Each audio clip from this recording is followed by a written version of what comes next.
everybody, it's your pal Slowbeef.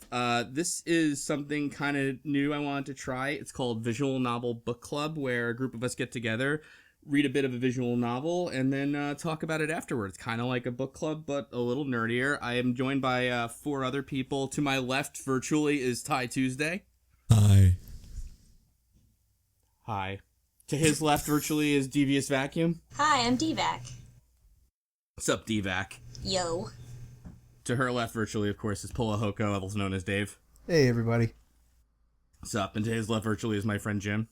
Hey, everyone. All right. This week, I picked the VN that I wanted to read, which was Ever 17, just because it was written by a guy named Uchikoshi, who wrote the 999 series of games I liked a lot. So we did a thing. We kind of polled for some choices internally, and we did the first 3. So I guess let's start here. Does anybody have any experience with visual novels or anything like that? Have you ever read one before, etc.? Only if you count Ace Attorney as a visual novel. And it's funny you say that. I don't know if I do or not. The ones I do have for sure is How to Full Boyfriend. And that's the one where you date like birds and pigeons and shit. And it's really funny in general. And then Valhalla, if you count it, it kind of is just like a visual novel with some little mini games in between, I'd say. That's fair. And I guess, Dave, to your point, I don't know. I mean, like, I would consider Phoenix Wright like a visual novel for this purpose. Like, it's something I wouldn't mind covering on a thing like this, you know? Mm-hmm. And we could probably split hairs forever on what is or isn't a visual novel, but, like, yeah, okay. All right, I'll accept that. I'll accept your answer. Ding. That Phoenix Wright. I've read a lot of visual novels. Almost all of them are about dating. The dating sim visual novels. Yeah. Like How to Full Boyfriend and, other ones. About racier ones. Yeah, about kissing. Very scandalous. Oh my god. Maybe some holding hands. Oh shit. Yeah, I got dragged through every single like Sakura game, like the Sakura Spirit, all those. And don't get me wrong. Yeah, we were roasting them, and we were like covering everything with Flava Flav and his many clocks. But technically, I have seen them. For what I saw it's those on worth. Steam, but I don't know what they are. They're bad. They're bad. Yeah. They're, for anyone at home who doesn't know, the Sakura series is a series of Steam games, like visual novels that are pretty much just soft-core anime pornography. Yeah. And not much game to them either. We actually did one of them while we were playing Cho and Nikki.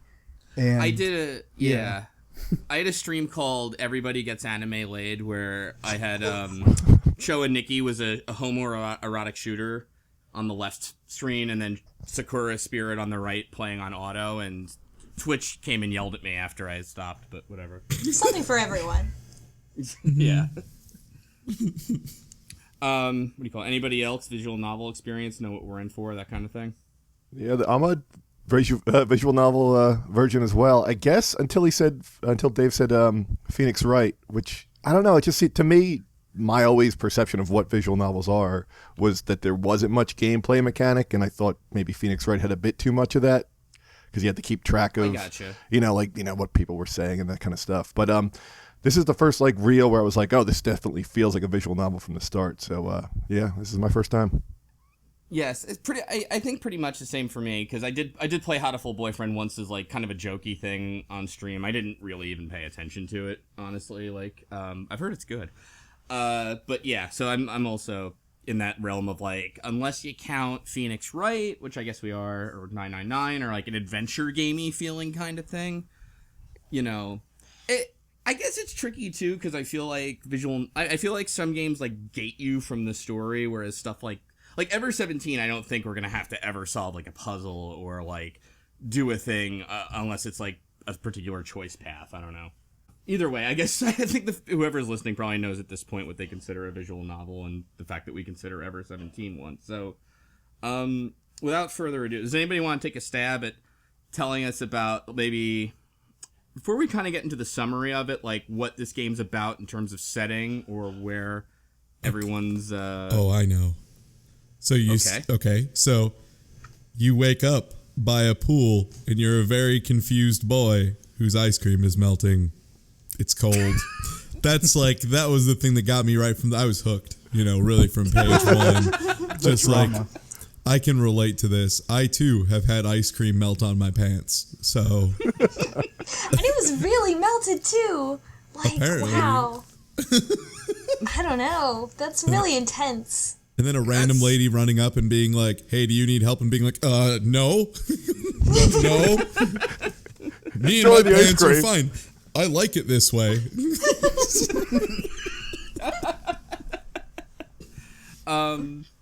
Okay, so I mean, more broadly though, where are we?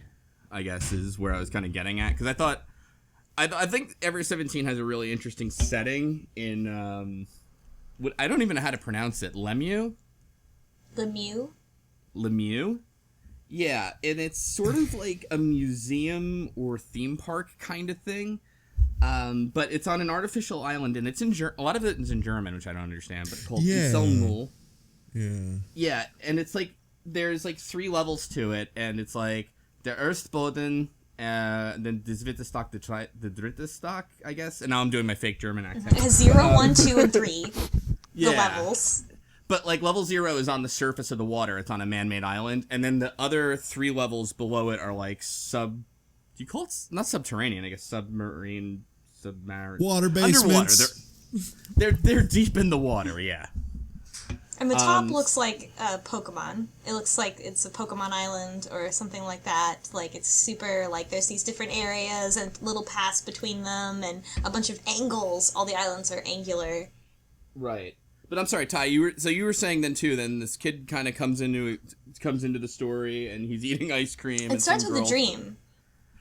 That's right. You're right, actually. It starts a little earlier with... Well, I'm sorry. Please go ahead. Before he wakes up, he has a dream. It talks about the man-made Pokemon Island. This is my notes that I took. The man-made Pokemon Island. And I noted that it looks less like a utopia and more like a puzzle game. There's a sign in front of it that's like, is this heaven? Or heaven is there and also here? Oh, that's which is really presumptuous for like basically cool SeaWorld. Yeah, wasn't it like heaven is in the sky and also below you or something? It's where is heaven? In the sky, above the skies and at your feet. Yeah. So yeah, wow. Who's got the good fucking visual novel memory? This is just basically like SeaWorld, Jurassic Park, or something like that, and it's a little presumptuous. I don't know what's gonna happen. But so then the important part is that there's a Tanuki, and it's not a Tanuki, it's a lemur, but that's not important right now. Right. There's a Tanuki, and then there's a girl biting the Tanuki's tail, and then there's another Tanuki, which is actually a dog, that is biting the girl's, foot or something. And they're all in a chain like that. And then the Tanuki asks the guy, hey, can you help me out? And then he wakes up. So this is... I don't want to... I mean, alright, so I'll leave it here. This is what's a little... interesting about this game is that you open on the scene with the rock, then all of a sudden this person, or whoever we're playing as, our avatar I suppose, is kind of brought out of the stream by a guy in a mascot suit, I guess, that's like a lemur, and like DVAC described, he's like, can you help me out, child on the tail, whatever. And then all of a sudden we're suddenly then on a bench as Ty's description goes, with holding the ice cream and some that's melting, and this girl comes up to us. And before we started recording, this was kind of a pretty big point. Did anybody understand what was going on right away, or? No. Yeah, I was clued in on it, so I can't tell you of or whatever. But I think it's a pretty confusing thing. I mean, should we just come right out with it, or just keep going? About the protagonists? Yeah. In visual novels, what they'll do is they'll show you a scene and they'll show a dialogue box with, sometimes they'll have an avatar or at least just a name tag. And in this case, it was the name tag. And it's a little hard to know sometimes who's talking, but basically what's going on is there's 2 protagonists called Takeshi and another one called Kid. And the game is switching back and forth between them, but it sounds like it's really hard to figure that out. Yeah, and it kind of felt like it was on purpose, too. Like, it almost felt like they wanted you to have that sense of disorientation in the beginning, because there's no clear defining lines, or at least not easily picked up lines to define between the two characters. They just kind of jumps back and forth. Yeah, and on top of that, Kid, in particular, the person named Kid, is always shown, especially at first, I think it's Kid at least, who's having, like, memory problems and, like, can't remember his friends who he came with, can't remember anything, can't really remember why he's there, where he is at first. And so it's kind of those things of, like, it seemed like it could be a temporal shift, too, where it's like, I don't remember anything now. And then later on, you're with, Takeshi, who does remember things, and it's like, is it just the same person at different times or something? And it's a real confusing at first. And then there's like a visual cue that I picked up on, right at the end, and that's I think I actually reached out to you, Slowbeef, and was like, am I really dumb for not getting this? Luckily, everyone else here was like, no, I didn't get it either. Like, oh, thank God. So my first exposure to this game was a screenshot Let's Play, which I stopped reading pretty early on in, and in it, they described the screen transition, the visual cue, I should say, rather. The thing that's like, okay, now we're switching protagonists. So, like, going into this, I kind of had that idea going in. So I'm kind of interested. I do agree with Jim, too, that I feel like it was sort of intentional because it's a very fast switch. It's like the screen whites out, and then there's this quick visual cue, and then now you're Kid, now you're Takeshi. And kind of like you said, Tyler, it's like, Kid has these sort of weird memory issues, that's like, so you feel like something's going on there. And my first thought as I was reading it too is maybe that they in fact were the same person possibly, or they had like some kind of time thing going on. But at one point, I might be getting a little ahead of myself, they do bump into each other in the intro, which kind of screwed my theory there. That's when I realized that they were two different people. Right. So so what happens is all right, so you got Takeshi outside. He's waiting to get into Lemieux, the theme park, museum, underwater place. And then we go to Kid, who's already inside. He's kind of, like, lost. He doesn't really know what he's doing, looking for his friends. And he meets a girl who's named Yu. And her name is, like, Y-O-U.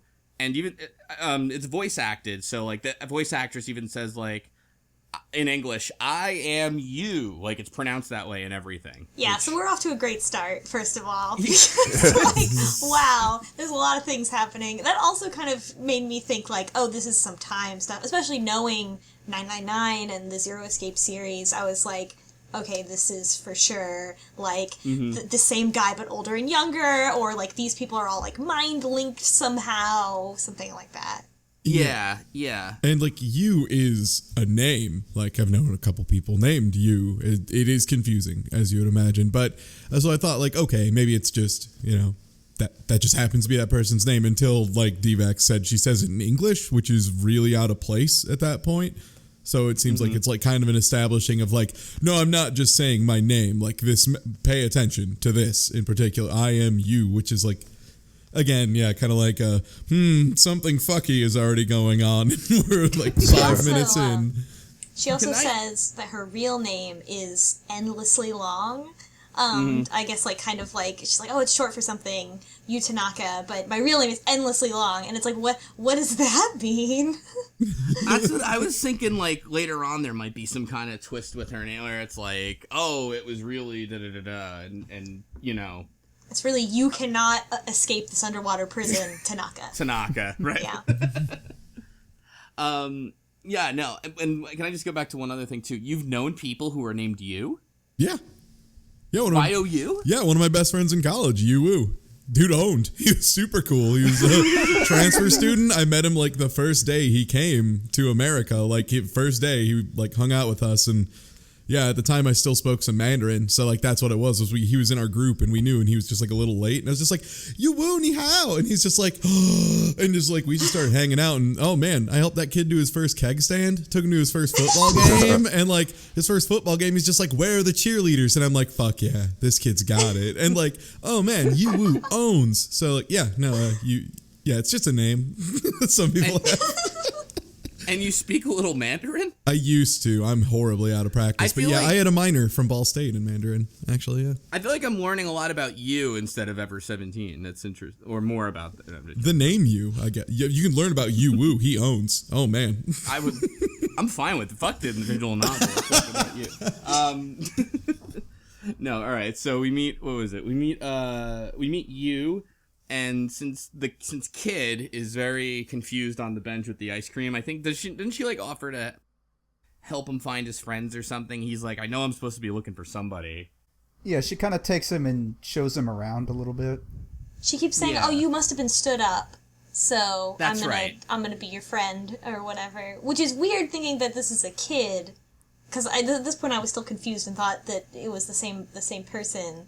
But if it's like a kid who's like, I don't know, 10, 12 or something, like he kind of implied that he was like stood up by a girl, which was weird.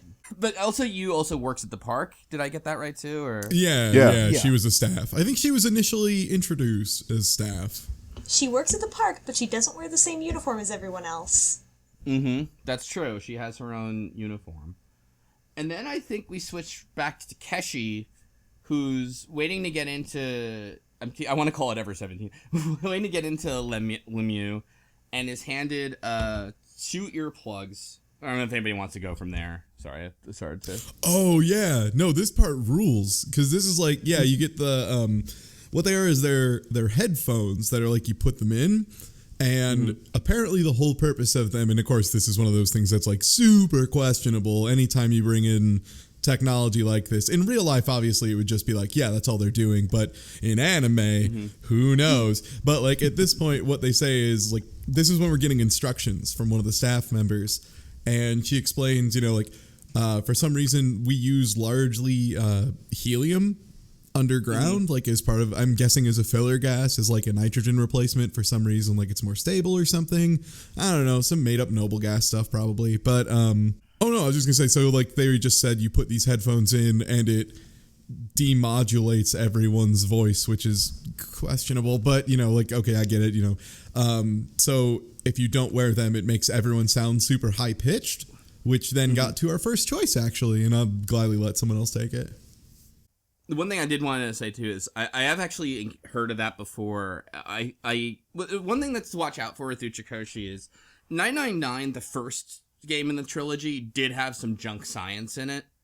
He's very big on like really cool philosophical concepts or fairly intimate, like things like Chinese room, you know, Shippothesis, that kind of stuff.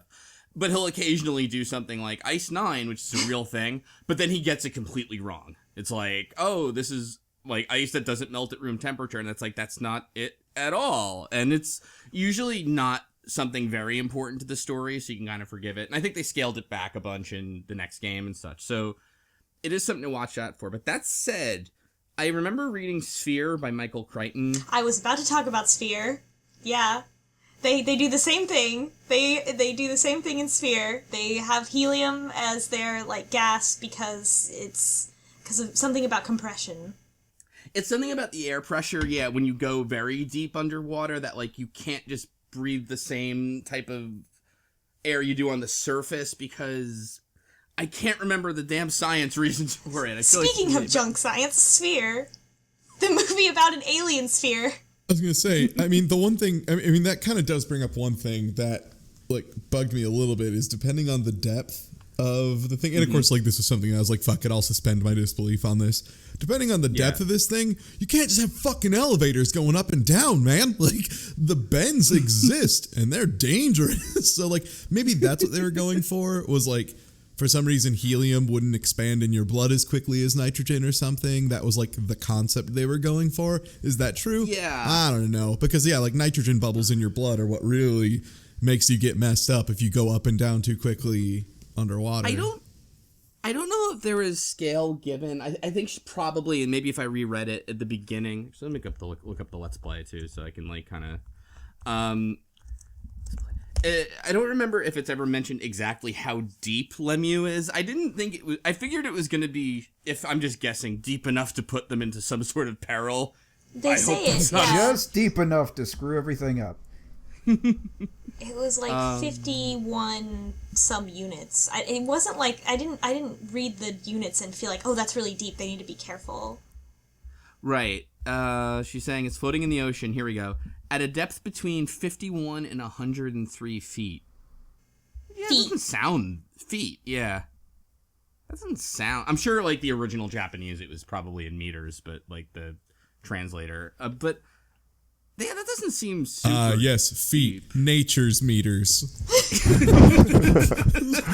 The same at all. Would they really localize? I sure mean, you would localize meters to yards, right? If you were going to localize it. Why localize meters? So. Yeah, I don't know. That's an interesting thing. Like 100 feet. You know, I mean, you'll die for sure, but like, you know, it's not that far away from the surface. But maybe that's what makes it reasonable for them to be able to escape. Right. But then like if you're only 100 feet down, that's where I'm kind of like, I don't feel like you're far enough down where you need like a special like helium oxygen blend so that you won't get the bends as you're going up. But maybe I don't know enough about diving. Yeah, however far down they went, they had to decompress the room for like 6 minutes, I believe. Mm-hmm. So it's got to be deep enough. I guess so. Yeah, I'm gonna see everyone keep going on ahead. I'm gonna research exact depths of decompression sickness and arterial gas embolisms. I'll be right back. I did that actually quickly, and it looks like you do get the bends from moving quickly. Like that's the thing where like you said with the elevator, that apparently if you like escalating quickly upwards is what causes the bends more so than the depth. Oh yeah. It's just it is. I want to say it's not a direct correlation as far as speed, but yeah, it's just like if you move over a certain depth too quickly, the pressure change. And then the thing is, though, is if they're pressurizing chambers, I guess that would be the difference, because it's not like if the pressure inside is different than the pressure externally, which is probably the case.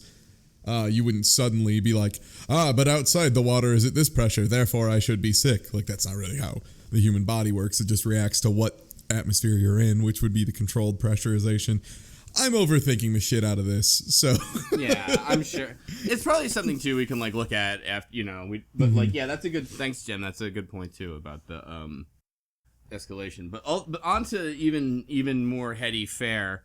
While park staff is telling Takeshi and everyone else who's in attendance trying to get into Lemieux about the park, what happens? This little girl. The joke. A little girl named Coco. Can I take the joke? But she's with the Tanuki also still. Oh, and the dog. Right. Like she's like moving along with them, like they're all pals. Yes. Tell us an anime joke. Right. An anime joke. They call it an American joke. So this is our first choice in the game, right? Right. It is the first choice. The instructor is telling us, about the park. We're in this room. We're going to decompress it for about 6 minutes. Put your headphones in, otherwise everyone's going to sound like a duck. And while this is all going on, the little girl behind us taps us on the shoulder and wants to tell us a joke. And she calls it an American joke. And the joke is that there was a guy who was speaking to the ghost of his dead grandfather. And he's, got some questions. And he says, how long is 1,000,000 years to you? Because ghosts are immortal. And he says, 1,000,000 years is like a second to me. And then he says, well, how much is $1,000,000 to you? And the ghost says, it's like a cent to me. And the guy says to the ghost, could you give me $1,000,000? And the ghost says, yes, if you'll wait just a second. Fucking Ever-17 doesn't think much of American jokes. I thought the joke was okay. I laughed. It wasn't as bad as I thought it was going to be, especially when they prefaced it as an American joke. I was like, this is going to be bad, and it was not that bad. As someone who is in a G-Op LP right now, I can just tell you it's a pretty American joke. Like it's the kind of thing. Wait, no way. That is the least American joke. It's like I was talking to the soul of my dead grandfather. Oh, I don't mean that. I mean like the most Japanese. I mean like the timing and the styling and everything and the build up to like what's kind of a, I don't want to say stinker of an ending, but it sucks. But it's like the delivery the American and the timing. part. The American part is that they wanted money. Yes, agreed. That good old American value. The ghost was the ghost was really fat. Does that work? Is it an American? Yeah, he was talking to Fatso. But that was our first choice in the game was you can either tell the girl to fuck off because you're listening to the staff member explain things, or you can listen to the joke, and we voted for the joke. It was worth it. It was good. I agree. Yeah, it was absolutely my first instinct, too. I'm just like, oh, no, I want to listen to the joke. I don't really care what this other woman's saying. Her name, by the way, what was it, Coco Yagami, I think? Yeah, Coco. And then her dog's name is Pee-Pee. Oh, that's right, 'cause she's got a little tiny dog with her with a bell. I'm looking at her right now. Yeah, and then they explain the function of the earphones, and they start talking to each other, right? Yeah. Oh, yeah, that was the thing that killed me about the scene, was like, the protagonist doesn't respond to the joke at all, which is reasonable. But then he hears the whole explanation of like, yeah, these headphones will keep you from sounding like a duck, and he's just like, oh shit. So he just takes him out and he's like, yo, little girl, tell me that joke again. And she does, and it's like super high pitched and really ridiculous. It's like Alvin and the Chipmunks telling you a ridiculously bad joke, and so he just starts busting out laughing. She's like, what's so funny? You didn't laugh this much last time. He's just like, nothing. No, it's nothing, and puts him back in. And I was like, all right, I like this kid. It was already Takeshi. I'm sorry, Takeshi, not kid. Takeshi. Right. So we don't confuse it. All right. Does anybody remember what happens after the joke in that part? I won't blame you if you don't. I had to look it up. I think at that point we get into the park proper and just kind of wander around. Yeah, but then who are we? Do we switch, or are we? No, because then whoever we are is in the that egg elevator with you and is like creeping on her. So it must be Takeshi. Nope, you're a kid. No, you're the kid where you're like uncomfortably close, and she's like, hee hee, watch where your hands are. Yeah, Takeshi is the one who's just getting into the park, and kid's the boy with the ice cream. And yeah, so you're packed into the elevator, and it's Ice Cream Boy and you, and apparently it's just like, it's really packed, and you're trying to be an awkward boy and not touch anything, but at the same time you're an awkward teen, and you're just like really thinking thoughts while still trying to maintain everything. And yeah, she's like commenting on it, but then you see someone, and it's never really clear who, and you just sprint out the elevator. Apparently, the kid gets sort of embarrassed by all this too, and as soon as the elevator opens, he just kind of bolts. Because I'm reading here, like, she's like, hey kid, don't go touching places you shouldn't, she whispered in his ear. That tickles, don't move so much. He's like, I don't have a choice. He couldn't breathe as he gasped for breath. Finally, the egg arrived at the top floor, and his suffering was over. Whew, he let out a cry and bolted from the elevator. God, also... And then she's like yelling after him. They kept referring to it as the egg. And I had to pause like every 10 seconds to stop laughing. Just every time they're like, here comes the terrible egg. And I was just like, no, this torturous egg, will it never end? They don't show a picture of it. They just show like nothing, and it's like, here, believe that there is an egg here. And I'm like, fuck you, show me the egg. You're right, because they show the structure of it underwater, but you can't see the elevator at all. I mean, I'm like even looking for it now. Just believe me, there was an egg there, you guys. Okay, we didn't just put that in so you would pay attention. It's just off screen. It's great. Trust me. This really awkward teen in an egg, and it's just perfect. That's exactly where all awkward teens should be, in their respective eggs. It's like they were going to animate something. They were like, nope, can't animate an egg. That's like way beyond our budget right now. That's at least like 3 shapes. Like, that's an incredibly complicated shape. Like, that's not a circle or an oval. It's both. Like, we can't afford that. That's way out of budget. Speaking of budget and animation, the text advance cursor is fucking beautiful. I know. It's like a little spinning atom thing.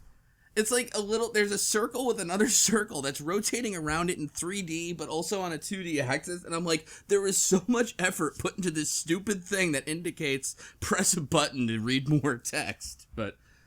It was beautiful. And then it jumps up for the text choice and then jumps back down, like, wow. Yeah. I mean, obviously that's where the egg budget went.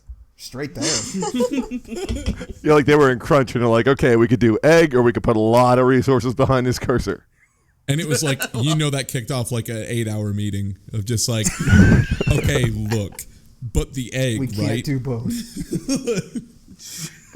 And they come in like, they hate the dodecahedron elevator, and then some designer's like, fuck everything, I'm out of this project.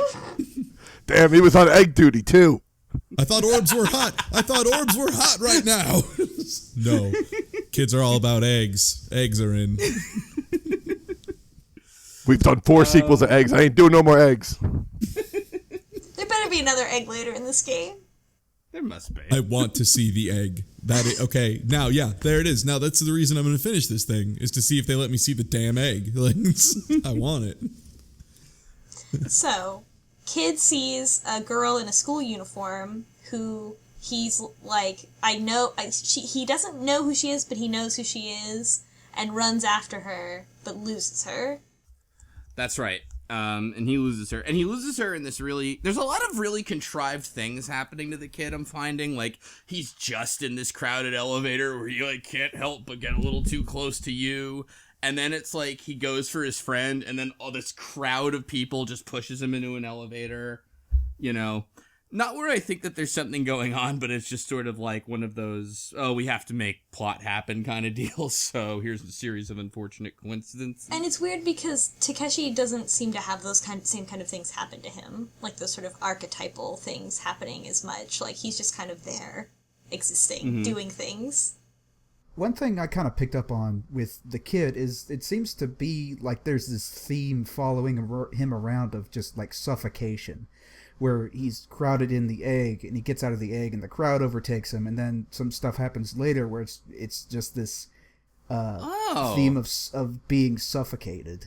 Oh yeah, especially because like right at the end of what we read, it's super heavy on that. Yeah, that's a really, really good point. I hadn't actually picked up on that. Cool. By the way, I linked the Let's Play I was looking at now, which is by Little Firebird, and it's an old essay one if you want to follow along in the Discord, just in case, like, you want to remember something. But, so anyway, Kid is accidentally pushed onto, I think, the second floor when he runs into our other protagonist, Takeshi, which causes a switch. And now we're at Takeshi's perspective talking to Kid, which, now that I'm saying it, I can totally see how that's confusing, yeah. And we see Takeshi finally, and he looks like a character from Pokemon. And we see Kid, and Kid looks kind of like a I don't know, like a sad, like a DeviantArt sad boy kind of thing. Like, oh, this is a chibi or a cute version of like this other real character. To me, he looked like a kid that always wanted to get picked for soccer, but never did. Oh, no! He's got cargo pants, I think, on. Which I guess this is written in the 90s. Oh, one sec. Are we doing fashion roasts? Shit, let me open this up. Yo, finally, my game is here. All right, hold up. We gonna roast this kid's pants? Yeah. He's a kid. He's at the prime time in his life where he can wear cargo shorts and it doesn't matter. Cargo shorts, huge basketball shorts. His whole wardrobe. Okay, hold up. So he's wearing a hoodie, and the hoodie ain't got no sleeves. He's wearing a sleeveless hoodie with like a horizontal striped shirt underneath it that's almost the same color but not quite. And I want to give him a noogie so bad. That hoodie is awful. Holy shit. Yeah, he's wearing it with cargo shorts, but they're like real flared. They're like bell bottoms, but the bottoms are at his thighs. So it's just... Or he's got dramatically large thighs. Like really big. Yeah, or this kid just like, all he does is squat. Maybe he's going for the soccer team and he's like, I can't waste any mass on my upper half, man. I gotta keep myself fucking slim down via my sleeveless hoodie and my gigantic thighs with huge pockets. He can fit all sorts of shit in here. He's got that artist doesn't want to draw hands look, where both of his hands are in his little hoodie pouch. The hoodie, also known as the hand hidey hole. Yeah. It's the same for Takeshi too, because he has one hand behind his head. Like, this artist does not like drawing hands. No, he doesn't. Yeah. Takeshi has a white shirt with like a couple of red stripes across the chest, but then under that he has a long sleeve dark shirt. So it's like a loose shirt on a dark sleeve closer shirt, and then he's got his one hand right behind his head the whole time, and he will not drop it. I just realized. So his top shirt is like, I think what's referred to as a boyfriend ringer, if I remember right, is the name of that kind of shirt where it's got the rings around. Yeah. But the thing is, the logo on the front of it, at least in this crop picture, looks like a cup from a gas station in the Midwest. It does. That's where he got it. Yeah, this motherfucker looks like a Big Gulp on holiday. Filled with his Coca-Cola ass long sleeve shirt. Oh, God. All right, I'm done. It was another time. All right, so who's what do you call it? What happens next? So Takeshi and the kid run into each other.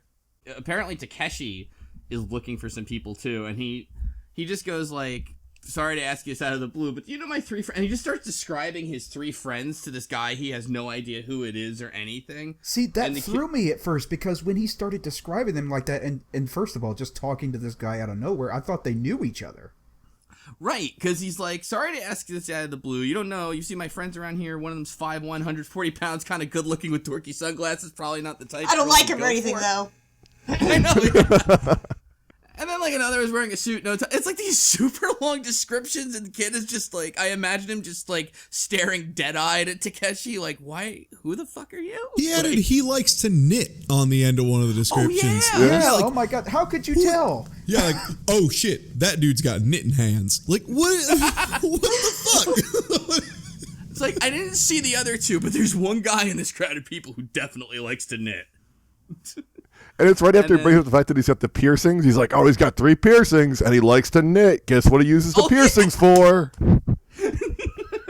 Yeah, exactly. It's bizarre. Here's something really distinguishable about him. And also, I think he's good at math. Oh my God, is he like a combat knitter? Does he just shove the knitting needles into his piercings and just take them out when he feels like knitting something? That's a badass knitter. That is a badass. Tactical knitter. That's tactical knitting. So how old is Takeshi supposed to be? Like, so he's older than Kid, who could be like early teens, but he doesn't look that much older. Like, he's maybe 18 or something. Right. My follow-up to this is, what 18-year-old would remember what his friends were wearing? Well, I don't know. Well, Takeshi, I mean, he obviously doesn't know what a lemur is because he thinks the lemur mascot's a Tanuki, so I guess he's spending all the intellectual energy on remembering clothes. And then the narration keeps calling it a Tanuki, and I'm like, well, how am I supposed to absorb this? We just told you what it was. I may have left it out earlier, but I really cannot overstate, because people listening to this probably won't see it, but the one thing is, like, the lemur, okay. I guess the lemur in the mascot suit, a fool in a hurry could declare it a Tanuki. I would accept that maybe. But then the child has a dog that is clearly a dog and looks nothing like the lemur outfit. And he's just like, oh yeah, that's a Tanuki too.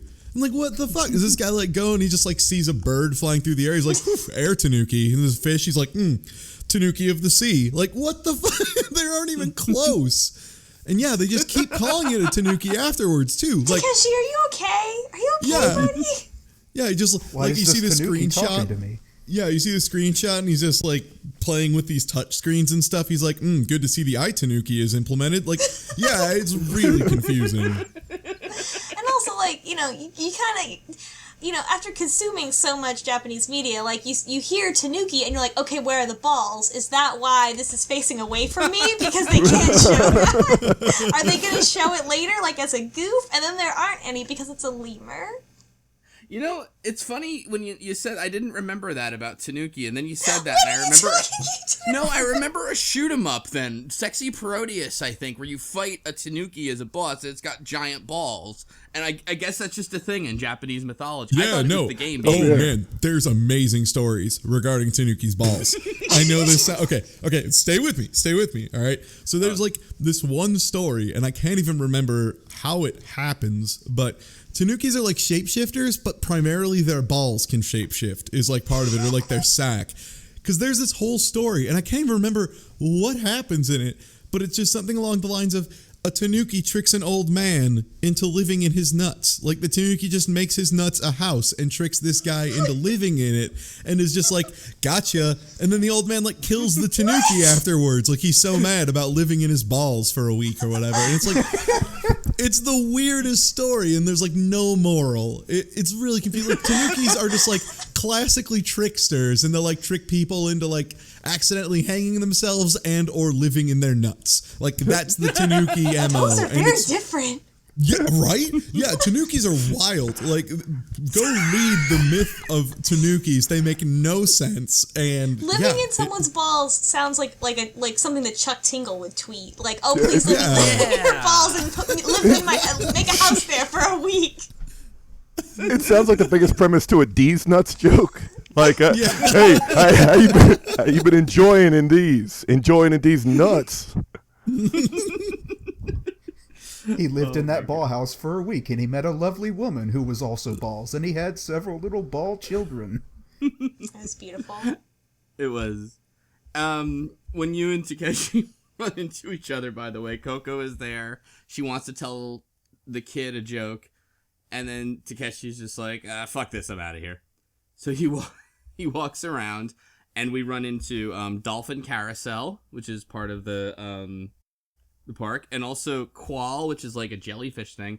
And outside is this really awesome thing that Ty Tuesday linked in the Discord chat, which is the world's like chillest fish man, I guess you'd call him. Yeah, in my notes I say there is a sad SpongeBob character guarding the Qual.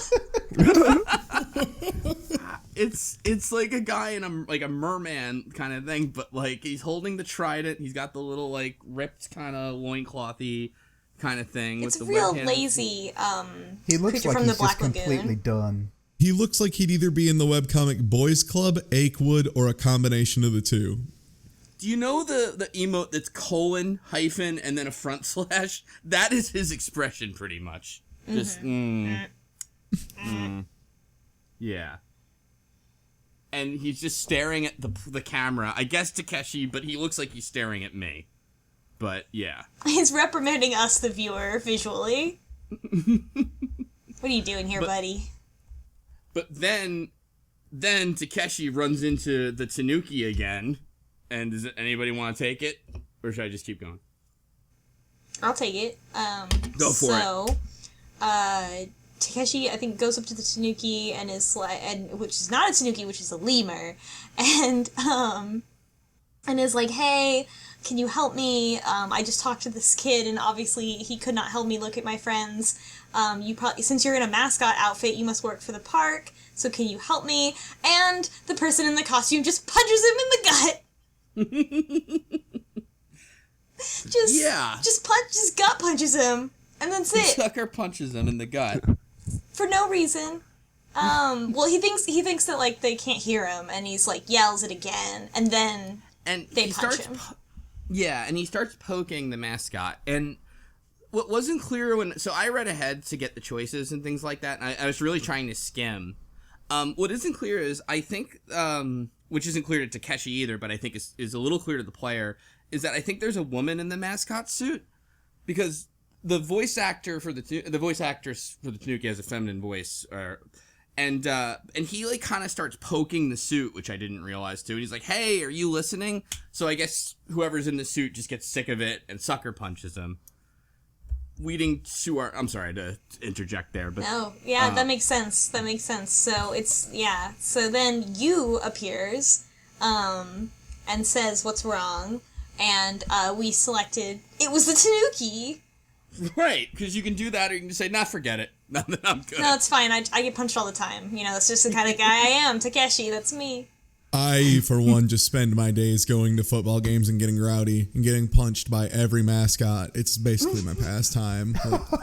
There's one place that their mascot's a train, though, and they bring a little train out on the field. That was not a good day for me. And so the mascot is not a Tanuki, but Mew Mew the Lemieux lemur. Mm-hmm. It's a lemur because Lemieux kind of sounds like lemur, and also like lemur. I think Yu explains that like the Lemuria was like this theoretical island where life originated or something like this. Mm-hmm. Don't know if that's gonna be important. Probably. Yeah. And then we just kind of gloss over the fact that we just got punched by a lemur. Yeah, the lemur runs off, right? And I love Yu has this perfect reaction to it, like where he's like, "I got punched by a Tanuki," and she's like, "That's a lemur." Like, you got punched by a lemur. Okay, you just need to make sure that you're like using the correct language here about what you got punched by. Please use correct terminology or we'll have to eject you from the park. And then the mascot leaves while this is, like, before she even starts talking. Like, they just leave. And then it's just like, okay, well, bye. Can I file a report? May you file a report? Yeah, her game is real strong. Yeah. One detail we skipped over that I just thought about because it probably will be important at the very least for sake of suspension of disbelief. One of the characters, I want to say it's Kid, probably, like goes to pull out his cell phone, and it really doesn't matter which character does this, quite frankly, but pulls out his cell phone and is like, shit, no signal or something. Like apparently underwater they have issues getting signal and they have to use special equipment, and also they have some insulation in everything. And he's like, it's part of the attraction. People come here to get away, so they make sure like PDAs and phones and stuff don't work. So that is one small detail that may come up eventually, that they purposefully interrupt all electronics. Yeah, I see it right here. It's it was in one of the previous scenes, actually right after we meet the Chill Fish Man, where he says, "Oh, right, my cell phone." He took out his PDA multi-purpose, and it was out of range. And then giant tunnel in the middle of the ocean, only radio waves can reach, and they have special equipment. So totally agreed. I think they're setting up something that they're going to be out of contact if heaven forbid something happens. It can't be that easy, you know. They can't just call for help. Oh no, I'm all right with this just becoming a visual novel about a kid getting owned by people in Tanuki suits. Seems to be where it's going. He just can't escape everywhere he goes. Just repeatedly getting dunked by mascots. That'd rule. Or he's really in a Tanuki's balls right now. There's no underwater park or anything. A Tanuki turned its balls into a water park. Oh man, I'm gonna nominate that for episode title, if that's like a thing. And then the Tanuki bumped up his balls in the water, and there we go. Perfect. Awesome. And you can't get a phone signal inside of Tanuki's balls, apparently. But you can get the bends. No, that's just the Tanuki fucking with them. Like, it's only 100 feet. You don't need helium. What a bunch of idiots. Okay, just be patient. We're going to decompress this ball sack for about 6 minutes. Yeah, so the Tanuki runs the fuck off. But Takeshi has now met you and keeps going, and then all of a sudden we're back to Kid again, who also runs into the lemur, if I recall. Yep, that's what happens. Mm-hmm. And so so someone, I think that now the person in the costume does talk, and we hear a woman's voice coming out of it. And she beckons the kid to the locker room, the changing room. And there is more of that, like, sort of suffocation imagery where the smell in the locker room is really overwhelming. It smells like really strong perfume, and he can't breathe. And then she punches kid. She punches the kid. So a lot of getting owned by mascots. And not only does she punch him, she punches him and then locks him in the mascot outfit, is what it sounds like. She puts him in the Tanuki outfit and then leaves. And he doesn't see anything. He can't, like, fight back. We don't know why. I guess because he got punched. And she just puts him in the costume and then runs away. Oh my god, I just realized, like, okay, so it didn't hit me till we go back through it. This person is pulling shit that we used to do at high school football games. Where, okay, so we had a mascot outfit. We were like the Red Devils or whatever, so we had this ridiculous devil costume. And the thing is, we would take it and then run over to the opponent's stands and, like, fuck around and, like, really just be a big shit, and then run back and switch who is in it really quickly. And just, like, keep doing that. So every time they'd be like, all right, who's in the devil costume? You're like, I don't know. We just changed who's in. Sorry. It was like 2 hours ago. No one knows. She was doing that. Like, she just, like, bapped a kid and then ran and is like, you're the Tanuki now. And then just left. Like, yep, exactly. It's brilliant. Yeah. Plausible deniability. I'm not a Tanuki. Holy shit. Think of all the stuff you could get away with if you stole, like, a Mickey Mouse costume. Like, whoa. You can get away with all sorts of stuff. Watch out, this is being recorded for the police report. We'll talk later. Also, I love how this visual novel has tricked us all into calling it a Tanuki still. Yes! It's not a Tanuki, it's a lemur. We know it's not a Tanuki. I got it once earlier, but it's true. But yeah, this is just another part that reinforces the whole suffocation thing. He's suffocating inside the locker room. He's suffocating inside the suit. And they go into, like, extreme detail. Like, he can't breathe. It's dark. He can't move. The suit is brushing up against him. It's really in detail to the point where I think this kid might have some sort of claustrophobia. Yeah, it definitely feels like a claustrophobia thing, especially when he's talking about how heavy the suit is and all that stuff, and he's getting tunnel vision from it. Yeah. So, yep, and then he leaves the locker room dressed as the Tanuki, or damn it, the lemur, and what do you know? Yep, he runs right into Takeshi, who now sees him and thinks, of course, this is why, well, he thinks this is the Tanuki that punched me, and he's got to deal with this shit now. The way you said that just sounded like a Werner Herzog moment, a fucking The Bear Man movie. It was just like, this is the Tanuki that will punch him. Go on, sorry. It sounded like a really good Werner Herzog line. He sees the eyes of the Tanuki, and he does not know if it has a soul. The Tanuki does have really scary eyes. The Tanuki's eyes, during the punch frame, are like glowing. It's scary. Oh, yeah, that's right. It was scary. I was scared. I was like, well, shit's about to get fucked up now. This is it. So, of course, Takeshi accuses Kid of being the person in the lemur suit who punched him. And he's, by the way, Takeshi really is still saying Tanuki. And he pulls off the top of the head, and we see Kid in it, and he's like, hey, you're the one from before. And he's like, why'd you do that? And the kid's like, I don't know what the hell you're talking about. So this has a lot of comic impact here. But all of a sudden then, the kid just collapses. He's just being in the hot suit overwhelms him, and he's just on the ground. And Yu comes back like, what's going on?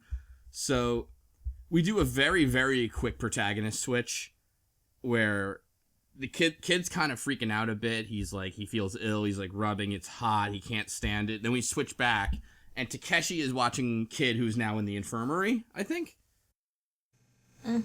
Yeah, he's on the bed, and they're like, didn't take the suit off him. But Yu is just sitting there like, oh, he'll be fine.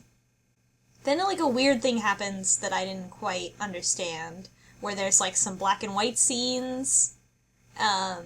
And the caption like, this isn't me, and like an out of body experience happens for someone. So according to the LP really does make this a little easier, because what happens is there's a line. The visual cue that we mentioned is there's a line that goes left to right and right to left, and if it's going to the right, it's going to the kid, and if it's going to the left, it's going back to Takeshi. But what's happening is let's see here. They drag him to the infirmary. It switches to him. He's just talking about how hot it is. They drag him. They go back to Takeshi, who's talking to Yu about, is he going to be okay? And she's like, it's probably just heat exhaustion. I'll take it from here. And Takeshi's like, all right, I'm out of here. Then it switches back to Kid, who's in the infirmary. And here's the black and white stuff where he's just like sealing his sheets below the sick room. And then he's thinking like that there's a bed below him, like he's in a bunk bed. And clearly in the picture of the infirmary, that's not the case. But it seems like he thinks he is in a bunk bed, and that there's a girl in the bed below him. And it's Coco. Is it Coco? The pink-haired girl from before. Yeah, she's got the same hair and the same outfit on. Yeah, I thought for a second she might have been the schoolgirl, but it now that I look at it is Coco. Oh, yeah, you're right. Because it says, who is this? This isn't me. Of course not, in parentheses. And then it goes back to Takeshi.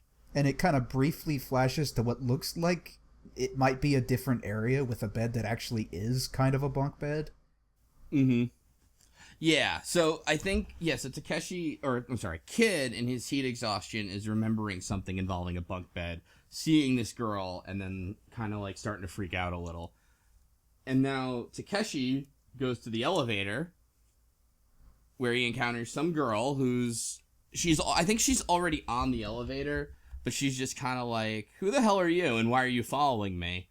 Which gives us our third and final choice that we chose in this, which is we can apologize, say just exactly who are you, or stay silent.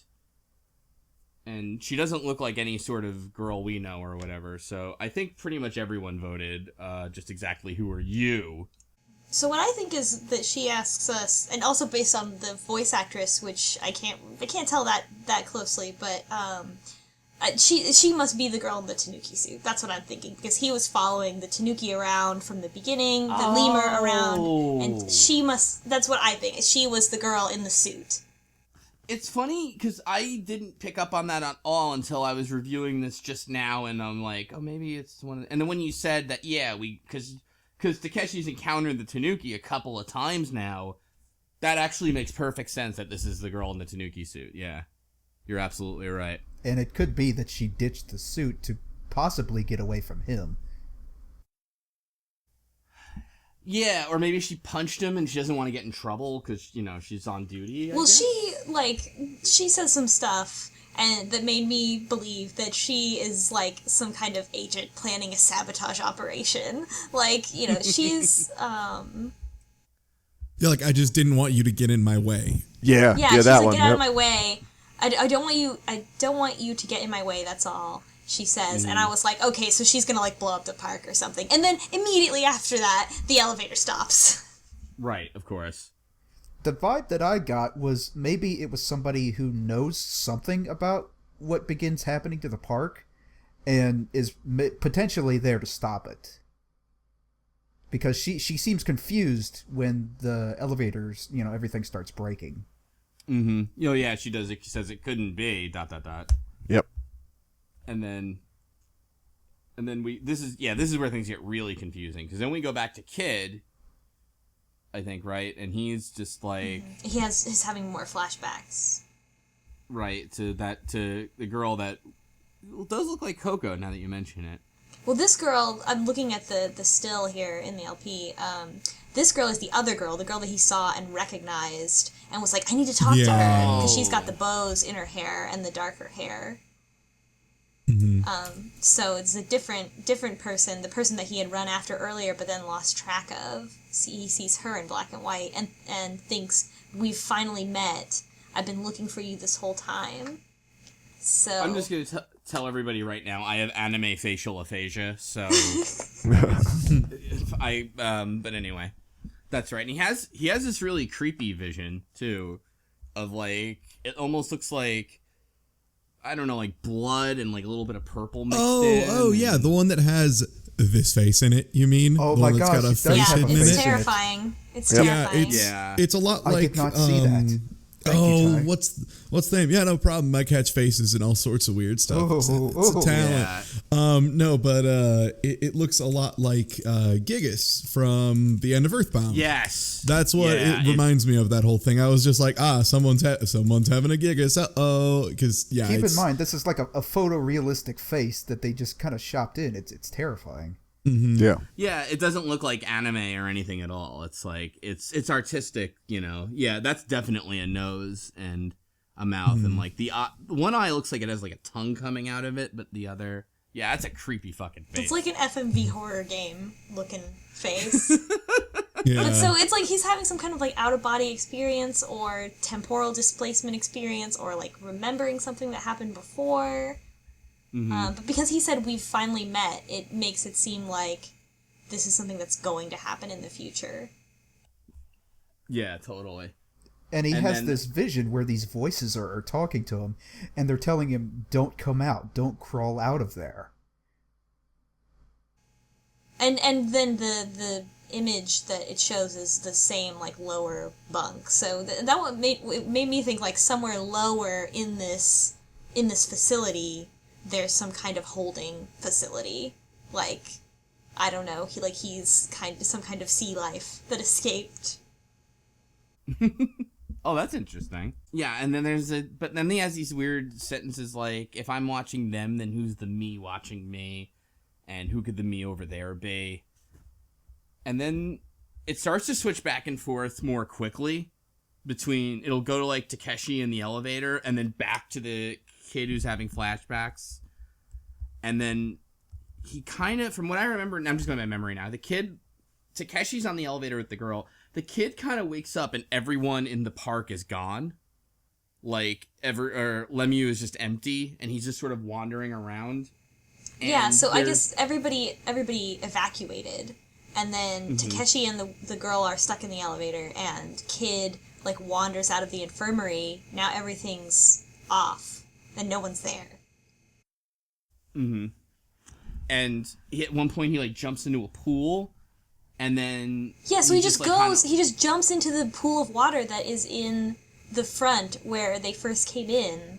And he starts laughing, runs, and then jumps into the pool, and it says all that was left was to aim for the center. Mm-hmm. Like, what? Okay. So, I mean, like, he's some kind of, like, I don't know, some kind of merman. I don't know. Oh, something God. Like that. Yeah. And he was giggling like a weirdo when he was like, he's like, I'm alone. Nobody can restrain me and my sweet cannonballs. But it was just it was super weird. Like, whose reaction would be that? Who would just like walk out and be like, this underwater fucking theme park, which is a miracle of engineering and probably incredibly dangerous if it malfunctions. No one else is here. Nice. And that's super weird. And what's funny too is they're trying to keep tension high, but what's going on with Takeshi in the elevator is like, I forgot how to pop my ears, and then like look back at the kid who's like, well, Takeshi's like in the dark and is like, oh, it's so dark in here, and then also now the kid has jumped into the water and is in the water in the dark, and they switch back and forth in the darkness as they're both experiencing the dark. And if you notice the visual cue of the line moving back and forth, now they have the two lines meet together. And we're given the choice that we didn't make where we decided to stop reading, which is choice 1, I've got to find my friends, or choice 2, who am I? I kind of know what these choices entail, so I don't know, I'll probably just kind of recuse myself from saying more about that, but yeah, so those are the two choices. Don't try not to read the Let's Play, by the way, because he kind of... The author of that says something about it in the final sentence. Mm-hmm. So they meet together, so it seemed like we're both of them now. So maybe this sensation is happening to both of them, or it's meant to be ambiguous who we are right now. And it says he felt a faint warm light, and we've got to head toward the light. And also both of them need to find their friends, but only one of them has the question, who am I, which is the kid. Because Takeshi knows who he is. Presumably. Totally fair. Do you have a vote? Or are you still considering it?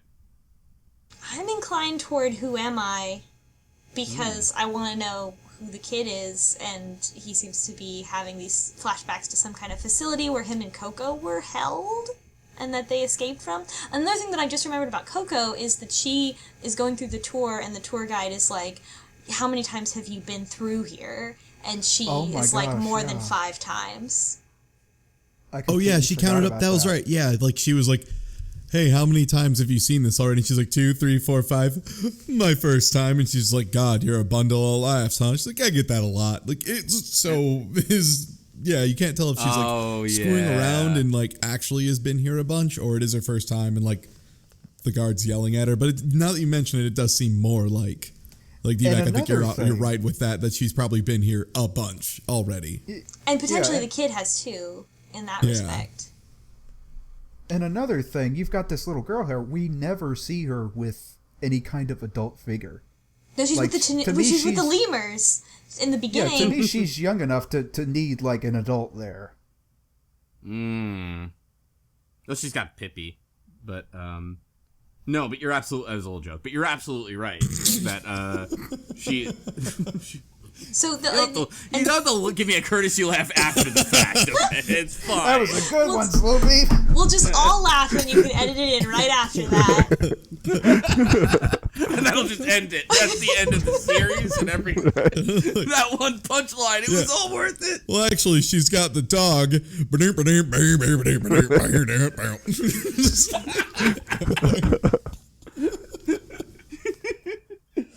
All right, Dave. Listen, you set me up for the fall. All right, but Yes, all part of my plan. Do you have a preference one way or the other? I would go with Who Am I? Because I like how this novel, it kind of plays up the amnesia trope, but it doesn't do it in a really obvious or kind of played up way. Because there have been other characters that have amnesia where they really freak out, who am I, where am I don't know anything. And this kid is like, he's just kind of floating around. He's kind of playing it up like a person who went into a room and just forgot why he went in there. It's sort of like played up, like usually I feel like the amnesia trope is kind of becomes like a very clumsy kind of way of introducing the fish out of water character. Mm-hmm. But here it seems like an actual sort of fish out of water. An actual hey now. Whoa. Spoilers. No, I have no idea. But all right. So we got 2 for Who Am I? Jim, what are you thinking? Yeah, I think I'm also in the Who Am I camp, just because it seems like more of the mystery is on the kid's side. It's a little more pragmatic for Kadeshi. It's just we know what he's doing. He's looking for specific people. We're aware of what's going on in his storyline. We just don't know why the Tanuki punched him in the stomach. I'd rather get more into the kid's side. And just building off Dave's idea about the amnesia, I like the fact that a lot of times amnesia is just an excuse for exposition. So I don't know what's going on here. Here, let's give you our entire backstory, because of course you don't know what's happening, and that just gets that could be really annoying. So I like the fact that they're leaving stuff a little more ambiguous. Yeah, totally. Okay, cool. So it's Ty, unless you have something that's my vote doesn't matter, but I will say I actually would say I want to find my friends, because I think it's like pretty crucial at this point. You can see like the interconnectedness between people is going to like tell us a lot. Like, I mean, is Coco a real person?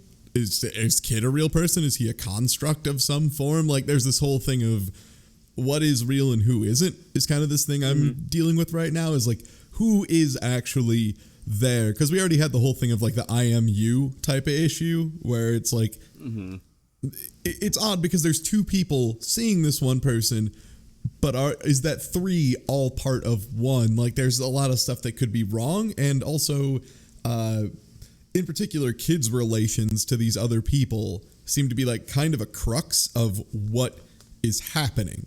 Because like, he himself has a certain element of importance, and obviously it would be good to know what's going on there, but the other characters we really know nothing about at this point. Like, Coco is a child who bites lemur nukis, so like, I don't know anything beyond that.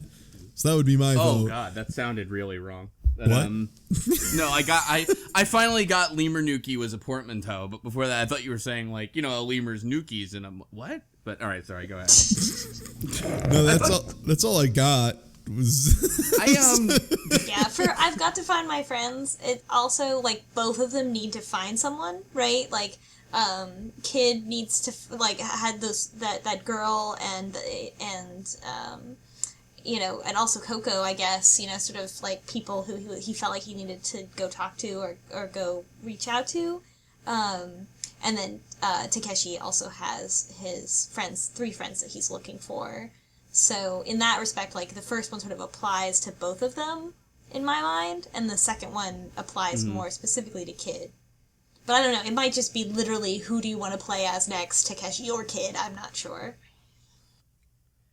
I will tell you, I personally felt like I was actually leaning toward I've got to find my friends, because, and this, now that we kind of voted, I can tell you, as DVAC, you've pretty much got it. I think this next choice is pretty much, do you want to play as Takeshi or Kid? Just as like what the Let's Play kind of led me to believe. And the Let's Play actually chose Takeshi first. I don't know the consequences of that or any of the choices we made, frankly. But I think basically we're going to be playing as, unless anybody was swayed by Ty Tuesday, his argument. But otherwise, we're probably going to go with that choice next, yeah. If that's true, then I want to see why this kid jumped into the water. Like, if I had to choose, like, if there's 2 things happening in parallel, like, probably seeing Takeshi and the girl in the elevator might give us more information about what's actually going on. But, like, why did the kid jump in that water? Like, something scary is gonna happen. Like, what's going on? I feel like the kid has definitely a lot going on, like, as to what he actually is. Because at the end, he starts, giggling and freaking out because there's nobody in the park. and he jumps into the water. And I just now kind of got that he freaks out like that because there's nobody in the park. There's nobody like confining him. He's aiming for the center. He's got to go to the center. What is that? Is he gonna blow it up? Like, what is he gonna free all of his merman friends? Probably not. No, I'm just kidding. I have no idea. Well, all right. I guess we have our choice for next time, and we'll be reading the next part of this. Are there any other final thoughts before we call it a show? This is really weird. This is really weird. A lot weirder than I thought it was going to be. It's not what I expected from a VN.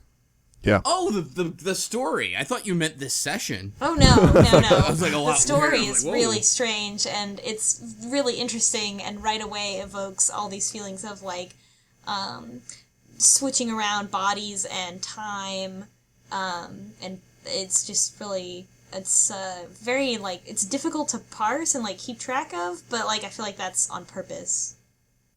Yeah, it's hard to put into words exactly how, like, quick and jarring the shifts are, because, like, even the text LP or the screenshot LP we're looking at, I'm pretty sure they slowed down the line in his GIFs. Yeah, they did. Because, I mean, it's maybe a quarter second. Like, it's just like, bam, gone. That's it. That's your whole transition to tell you are a new person. And if you're not paying attention, it's easy to miss. And especially when you then start having the out-of-body experiences going with it, the possible blackouts, the things like that. Yeah, it's really confusing, I think on purpose up front, which it sounds like that a lot. The author kind of does that kind of thing on occasion, like really throws you for a loop. It drops you in hard and fast. Like, it really doesn't give you too much build up. There's a child with ice cream problems, and then all of a sudden you're having out-of-body experiences and getting punched by Tanukis. It's pretty quick. I like that the story just gets right into it. It doesn't have a really slow build up. It moves at a nice brisk pace. Mm-hmm. It also, like, going from knowledge that I have about the Zero Escape games, like, this has to be just the tip of the iceberg, right? Like, it starts fast because there's going to be, like, 3 or 4 or 5 more, like, ridiculous things that are going to be piled on top of this. Yeah, it's one of those things. It's tricky because I think this was written before any of the Zero Escape games. I keep calling them the 999 games, but yeah, the Zero Escape games. So I'm interested to see that, but I agree. I think there's a lot of, like, weird plot twists and things like that coming. And just one thing I wanted to mention, it's got pretty good music, and it appears to be fully voice acted, which I think adds a lot to it. I didn't know that about it going in, actually. It's funny, but yeah, no, you're absolutely right. It helps a little bit with the differentiation, but I think it's just not speaking Japanese. Like, the voices are just kind of like, either this is a male or female voice, this is, like, kind of higher pitched or not as high pitched. It's not quite as easy to parse. Yeah, you can't pick up on, like, intonations or slight differences in speech patterns, stuff like that. Right. This came out a while ago, apparently. Yeah, it's an older game. There's actually a sequel, which I think is called Remember 11 or Remember 13 or something like that. This guy likes numbers, huh? Yeah, a little bit. Yeah, 11, 17, 3 9s. You think that's like the beginning? 0. Do you think that's where he starts from? And then he works from there? He's like, let's make a game about the number 17, but like all of 17. He's like, all right, man. Yeah, you do you. And like, at first he came out with this, and then later on, he's like pitching the meeting. He's like, okay, so this game's about both the number 0 and 999, and they're like, all right, here's your budget, man, go have fun. When they said the first floor, the null floor was like floor 0, island 0, I was like, oh no, it's 0, look out, island 0. By the way, actually, I'm sorry, the full title of this is Ever 17, The Out of Infinity, which is another number. Well, technically, concept. yeah. Well, it's like, yeah. Well, let me reference my spreadsheets. Okay. We'll just end the podcast on that one. Yeah, on that day. Yeah, fuck you, man. After your fucking like dog joke and you're giving rusting my nuts over spreadsheets. Oh, spreadsheets are a joke. So here, Dad Beef doesn't think fucking spreadsheets are a joke anymore, Mr. Adult Man. He's got an MBA, okay? Spreadsheets aren't a joke. Spreadsheets are my life. And I'm going to tell you right now, spreadsheets are not a joke. My spreadsheets, says fucking 3/4 of this damn call. It's true, I did just make a spreadsheet yesterday. So. You know what? I made a spreadsheet yesterday. I can't believe I'm the outlier. I should have checked against all your spreadsheets, you dorks. Being an adult sucks. I wish we could all be ever 17. There, end the podcast on that. This was a bad idea.